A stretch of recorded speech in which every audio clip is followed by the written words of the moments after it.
Results that I saw today was cleaning off my prints in isopropyl alcohol, letting those dry, then clear coating and letting those cure after clear coating.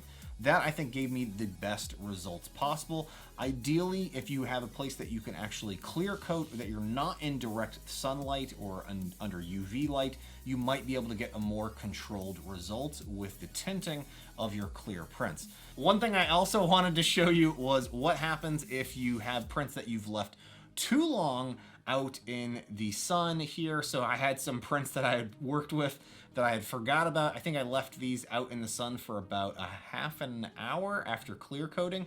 And yeah, they're really yellow and tinted brown here. So it's not the best results. You definitely want to pay close attention to whatever you're cleaning and clearing or curing with these clear prints. Strength regardless of the printing orientation. 3 samples each. Resin prints have the convenient property that they have approximately the same strength regardless of the printing orientation. So I didn't bother and just printed standing parts. After the part was finished, We've done some pretty weird experiments when it comes to adding stuff into resins on this channel before. Those were mostly about trying to make them stronger or give them specific properties, but you know, what if you just want to make parts that look better than what you can do with commercially available resins?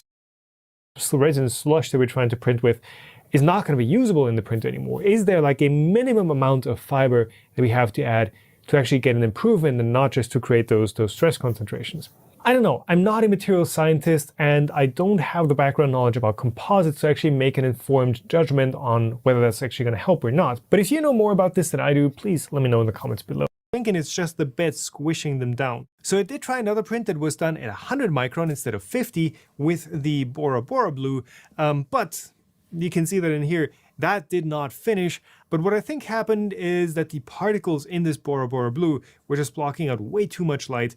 And yeah, the print obviously failed because the layers didn't cure thoroughly enough. And create a better bond for the print to the fabric. I definitely think this idea is still feasible considering how well it's bonding to the mesh. The biggest problem is just attaching this fabric to the print head.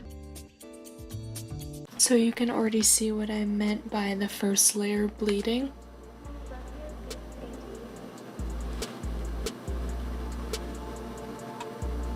And somewhere along the way, people got so carried away printing children's toys that they lost all common sense and got scammed by an artificial sunlight box that's worse than what you get for free.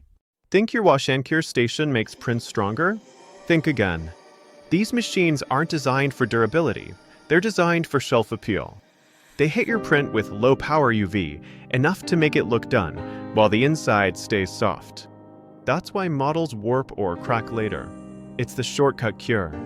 Here's the twist. Leave that print outside, you'll get a better cure. Real sunlight has a full UV spectrum, offering more curing power than these boxes deliver.